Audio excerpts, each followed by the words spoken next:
Bom dia, boa tarde, boa noite. Esse é o podcast Aula Aberta de Vinho, o podcast de vinho mais sincero da podosfera. Aqui a gente abre a boca e solta o verbo, mandando a real sobre o mercado e a produção de vinhos. Eu sou a Jéssica Marinzec e há mais de 10 anos eu trabalho comunicando vinho e levando ele para mais próximo dos consumidores. Minha experiência nesse mercado passou e passa pelos campos de marketing, educação e varejo. Nesse novo episódio do podcast, precisamos falar sobre criação de rótulos. Esse tema foi sugerido por um amigo, publicitário e designer, que durante alguns anos trabalhou fazendo, entre outras coisas, diferentes rótulos de vinho para uma grande empresa nacional. Olha, de acordo com a Winext, uma empresa especialista no mercado de vinhos e comportamento do consumidor, que é liderada pelo meu amigo Rodrigo Lanari, abre aspas. A cada ano, os consumidores estão recordando menos sobre fatos do mundo do vinho, como produtores, região e uvas, e baseando as suas decisões de compra com maior frequência em qualidades visuais do produto. Embalagens atraentes e memoráveis que se destacam em uma prateleira e oferecem informações claras. Fecha aspas. Bom, gente, nós já tivemos aqui um podcast falando sobre rótulos, mas naquela ocasião nós tratamos sobre as menções legais que devem ou não aparecer, principalmente no contrarótulo dos vinhos. Deem uma checada nesse episódio também, é bastante interessante do ponto de vista do consumidor. Mas esse tema é tão amplo que a gente decidiu desbravar um pouco sobre a criação e recepção do consumidor pelos rótulos de fato. Mas olha, antes de começar, eu vou chamar o Geni, publicitário e designer super experiente. Ele vai nos contar um pouquinho do processo dele de criação de rótulos e se havia alguma regrinha nesse momento de criação. Fala aí, Geni. Olá, pessoal. Meu nome é Genival, ou Geni. Eu sou publicitário e design e eu vim falar hoje sobre o meu processo de criação na concepção visual de rótulos de vinho, né? Primeiro ponto de partida para essa concepção, eu parto da história. Então, eu vou absorver todas as informações que vierem do produtor, do enólogo, sobre qual é aquele produto, quais são as harmonizações daquele produto, as notas daquele produto, daquele vinho, se é um vinho rosé, se é um vinho tinto, se é um vinho branco, um vinho verde, o que é que ele me traz de história, né? Todo o conceito por trás para aquela criação. Então, depois que eu receber todas essas informações, incluindo sobre o produtor também, porque influencia muito, né, a região que aquele vinho está sendo produzido, o país, enfim. Depois que eu reúno todas essas informações, eu tento fazer um storytelling para aquele vinho, né? Eu tento fazer uma concepção de toda essa história, esse apanhado, e tento desenhar o que é que aquela história daquele vinho vai passar para o consumidor. Porque a gente sabe hoje que o consumidor, ele gosta de receber histórias, ele não está só interessado no produto em si. Ele quer ver uma história por trás, ele quer ser encantado pelaquele produto. Então, eu desenho essa história e aí eu parto para a definição se eu vou para uma linha mais clássica ou se eu vou para uma linha mais lúdica, né? Definindo esses dois pontos, aí eu parto para a tipografia, né? Se eu vou para uma linha mais clássica, eu opto por fontes mais serifadas, que passem num ar de nobreza. Se eu for por uma linha mais lúdica, eu tento evitar as serifadas e sigo pelas cursivas ou não serifadas, né? E aí defino as cores também, indo para esses dois pontos. Se eu vou para uma linha mais clássica, eu trago cores mais pesadas, um preto, um dourado, um azul marinho. E se eu vou para uma coisa mais lúdica, eu trago tons mais divertidos. Definindo esses pontos, eu parto por esses elementos, que são pontos muito importantes para um vinho. Mesmo para vinhos clássicos, a gente tem que implementar elementos para que aquele vinho passe uma história também. E aqueles elementos sejam utilizados em lançamentos, sejam utilizados para reforçar aquele vinho, porque assim que o cliente começa a assimilar aqueles elementos àquele rótulo. Conforme você vai reforçando esses elementos, mas sem a marca, as pessoas já vão associar aquele vinho. Então, os elementos são muito importantes na concepção visual de um rótulo. Eles são, assim, necessários. E aí é parte para a finalização desse rótulo, né? Quanto mais nobreza eu coloco nessa finalização, e a finalização não necessariamente está associado a um clássico ou um lúdico. A finalização pode ser feita da forma que você achar, da forma que eu achar que aquela concepção faz sentido. Então, eu posso trazer talvez uma faca de corte pro lúdico, né? E aí, conforme eu vou implementando essas finalizações, eu vou deixando também o rótulo um pouco mais caro, né? Porque conforme as finalizações vão sendo implementadas, uma faca de corte, um verniz localizado, um hot stamp, um tipo de papel muito mais nobre, ele vai deixando o rótulo um pouco mais caro, né? Então, você vai optar talvez por uma faca de corte, um verniz localizado, que é aquele efeito de água laminado no rótulo, um hot stamp, que é o douradinho, e aí você pode ter hot stamp dourado, pode ter hot stamp prata, pode ter hot stamp avermelhado, então isso indifere também. Hoje no mercado a gente tem vários tipos de finalização, principalmente para rótulos. Enfim, e depois da finalização é a entrega desse rótulo, tá? Muito obrigado, Jéssica, por ter me chamado, e agora ela vai falar um pouco mais sobre essa concepção de rótulo e essas ideias por volta nesse universo do vinho, tá? Obrigado, Jéssica. Gente, muito legal a descrição do Geni sobre a criação.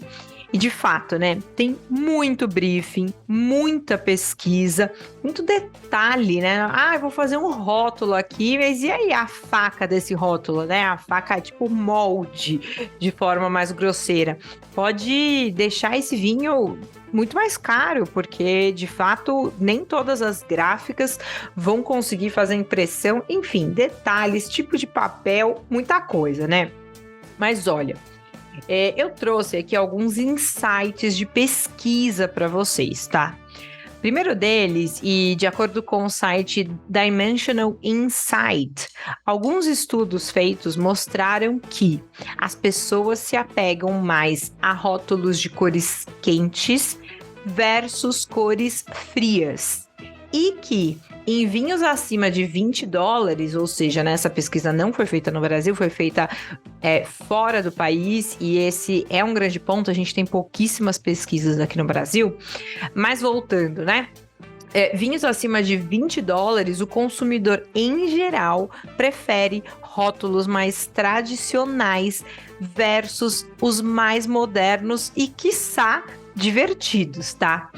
Um outro estudo feito em 2021 comprovou que não somente as pessoas são motivadas pelos rótulos, mas que, ao gostar definitivamente de um rótulo de um vinho, a percepção de sabor desse líquido também pode mudar. Eu já fiz 2 postagens no Instagram, uma de um estudo com cervejas, outra de um estudo que o Pablo Fernandes publicou na Única, falando de como algumas características externas mudam a percepção de sabor, de qualidade e até de estrutura das bebidas alcoólicas. E aqui, nessa pesquisa, eu vou citar todas no final do podcast, fala que as pessoas mudaram a opinião delas sobre a percepção de sabor por conta do rótulo. Teve um terceiro teste, que foi em uma outra pesquisa, que foi o teste afetivo do consumidor. Eles chegaram na seguinte conclusão, né? Que a identificação com o rótulo tem impacto no sabor do vinho, ou seja, comprovando o outro também, e que uma proporção maior de inquiridos, né, de pessoas que foram perguntadas, era mais propensa a gastar mais do que o seu gasto normal se elas se identificassem com o rótulo. Muitas vezes, pelo que foi demonstrado nesse estudo, é que existe uma escolha emocional né? E ela é difícil de ser metrificada, né, gente? Os gatilhos pro mal, infelizmente, e pro bem que dão em uma pessoa, não dão em outra. E o que brilha os meus olhos, Jéssica, não vai necessariamente brilhar os seus, né? Então, às vezes, essa escolha emocional, que é mais difícil de ser metrificada, mas que existe certamente. Tem, inclusive, um relato nessa última pesquisa que eu encontrei, que é o seguinte, a pessoa fala o seguinte, abre aspas, né? Devem ter perguntado para ela por que ela comprou o devido vinho, então abre aspas, ela fala assim: não sei, acho que tenho que me relacionar com isso em um nível pessoal e acho que é atraente. Estou olhando para o meu balcão agora e tem um vinho francês e seu rótulo tem um porco e o vinho se chama Wild Pig. E eu realmente não sei nada sobre porcos selvagens ou a França ou algo nesse sentido, mas gostei muito da foto do porco e foi por isso que eu comprei esta garrafa de vinho. Talvez nem essa pessoa vai entender qual gatilho impulsionou ela ou ele a comprar esse vinho, mas a verdade é que essa relação com o rótulo, ela é muito real. E aí, por fim, um outro estudo que eu queria trazer para vocês, que usou aquele eye tracking, que acompanha a movimentação dos olhos, enquanto as pessoas analisavam diferentes rótulos da Sardenha, né? E no experimento, eles pegaram 3 rótulos distintos, alguns com elementos da Sardenha, outros não, e os que tiveram elementos que representavam a Sardenha, as pessoas passavam mais tempo olhando para esse rótulo, né? Então, alguns dos achados foram o seguinte, abre aspas, comparando as respostas explícitas com a distribuição inconsciente de atenção, medida por métricas de rastreamento ocular, pôde-se observar que há fortes correlações entre uma coisa e outra, entre a pessoa gostar do rótulo, porque ele tem essa característica Sardenha, né? As garrafas escolhidas foram observadas por muito mais tempo e em mais de um momento de observação. Isso significa que os vinhos com determinados ícones territoriais captam mais atenção visual, porque eram mais representativos da cultura da Sardenha. Então, às vezes, novamente, né? O rótulo, ele não precisa trazer nenhum gatilho, mas o fato de ser um vinho italiano, ser um vinho da Sardenha e que trazia algum ícone, algum significado, algum signo daquele lugar, chamou mais atenção e parecia mais representativo. Bom, gente, ouvimos o testemunho do Geni, esse super profissional. Vimos aqui alguns, né, passei super rápido, mas alguns estudos aí que a gente pesquisou para fazer esse podcast. Mas agora é hora da gente ouvir a nossa musa, Kelly Bergamo. Kellinha, o que você tem, o que você pensa de tudo isso? Chega mais. Oi, Jéssica, adorei, já anotei as considerações do Jenny aqui também. É muito bacana ouvir um profissional especializado nisso falando sobre o assunto. Eu também tenho algumas experiências interessantes com relação à elaboração de rótulos, porque participo junto com clientes do desenvolvimento, da escolha, da ideia inicial até a aprovação de novos rótulos de produtos. E para mim, o maior desafio, o desafio inicial, aquele que começa a desenrolar um novelo onde a gente consegue daí criar efetivamente o rótulo, é como comunicar o perfil da empresa para aquele estilo de vinho que vai estar dentro da garrafa.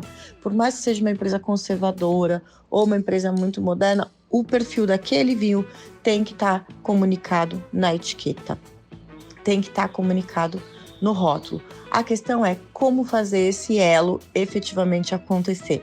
Não ficar um vinho perdido dentro de uma linha já existente, ficar com uma cara do dono do produto. Uma outra coisa, depois que você consegue fazer esse primeiro desenrolar da ideia é escolher entre o estilo mais divertido, minimalista, clássico, e aí vai muito do que você vai encontrar dentro da garrafa também. Uma coisa que eu acho importante é cuidado com algumas supostas tendências que muitos designers tentam falar que é próprio e que todo mundo está fazendo, porque isso também pode ser algo que não vai diferenciar o seu produto. E lembrando que existem algumas gamas de produtos que não toleram alterações modernas demais, não recebem muito bem tudo isso. Então a gente também, por muitas vezes, tem que manter a mesma linha de identidade, manter o mesmo perfil de trabalho para não causar um certo desconforto no nosso consumidor. Outra coisa interessante que falo por experiência própria: rótulo com nome próprio, nome de um homenageado ou foto da pessoa. Isso pode soar egocêntrico demais ou pode soar cafona mesmo. Já tive casos com alguns rótulos em que os vinhos estavam super interessantes, mas o rótulo causou uma certa resistência porque não era apresentável dentro de uma carta de vinho ou dentro de um determinado portfólio. Então isso também tem que tomar um cuidado. Muitas vezes uma homenagem ou tudo mais, o tiro pode sair pela culatra. Às vezes uma frase ou alguma coisa que faça uma representação pode ser mais interessante e muito mais poético.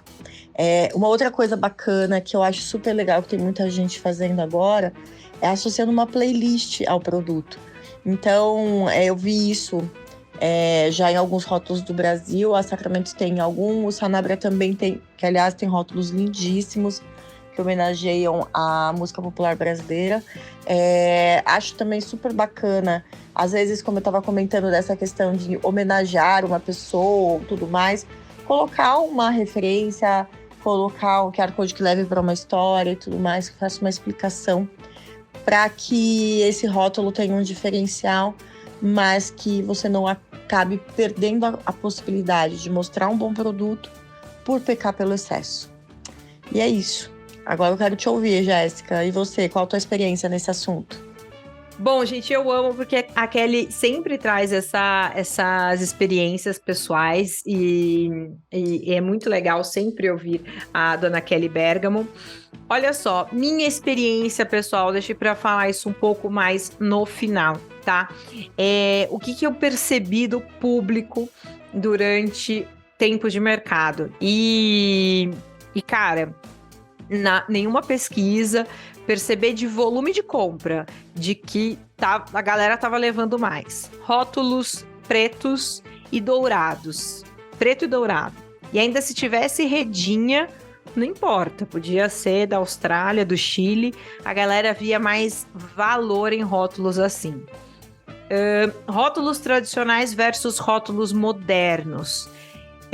O que eu percebia é que às vezes pessoas com conhecimento mais baixo do vinho, tecnicamente, ou conhecimento objetivo, elas acabavam indo para alguns rótulos mais tradicionais, porque parecia trazer um pouco mais de qualidade. Enquanto que os rótulos mais modernos era para uma turma que não estava muito preocupada se é um vinho de Rioja, com uma denominação de origem específica. Eram algumas pessoas que buscavam um pouco mais de experiência, de história do produtor e tudo mais. Porque todo mundo gosta um pouquinho da história do produtor, né? Tem um exemplo muito interessante da China. Na época em que eu trabalhava com compra, né, e sourcing de vinhos, rótulos, os vendedores que falavam isso para mim, tá? Os representantes das vinícolas que trabalhavam com Brasil, China, Rússia, países nórdicos, falavam que rótulos com o dourado, também o preto, mas com vermelho, eles vendiam mais na China, por exemplo. Claro, isso daqui são impressões bem generalistas, né? Não o objetivo aqui não é fazer uma pesquisa científica e tudo mais, mas são insights apanhados para você que trabalha no mercado, para você que talvez quer começar um negócio no vinho e tudo mais. Nesse podcast, a gente usou conteúdos da Winext, né? Que é muito legal esse texto. O texto fala Segredos dos Rótulos de Vinho de Sucesso, por um Master of Wine que trabalha exatamente com isso. Então, se você quiser buscar mais informação, dê uma olhada. A gente também usou, como eu falei para vocês, algumas pesquisas acadêmicas. Então, tem o Consumers Wine Label Buying Motivation. Tem um aqui da Borgonha, eu esqueci o nome desse paper, que eu vou abrir agora e já falar para vocês. You Taste Who You Are, The Impact of Wine Labeling on the Sensory Taste of Wine. Esse daqui foi um dos papers que a gente usou. E depois, Wine Label Design Proposals, an Eye Tracking Study to Analyze Consumers' Visual Attention and Preferences. Esse daqui foi o da Sardenha. Então, a gente usou 3 trabalhos acadêmicos e o texto da Winext. Quem quiser ter acesso a esses conteúdos, é só mandar uma mensagem para mim, no meu Instagram, @JessicaMarinzec. Você também pode falar comigo através do Instagram da Única, @vinhosúnica. Claro, pode mandar mensagem para a dona Kelinha, @KellyBergamo. Agora, se você quiser falar com o Geni, falar um pouquinho sobre arte, design, rótulos de vinho, só acessar o perfil profissional dele, é o @Geni, Jeni Arte, Geni Arte. Olha, gente, é isso. Obrigada por terem ouvido até aqui. Mais uma vez, a gente espera que esse episódio tenha te ajudado a abrir um pouquinho a cabeça sobre o impacto dos rótulos de vinho na jornada de compra do cliente. Obrigada e até o próximo podcast. Tchau, tchau.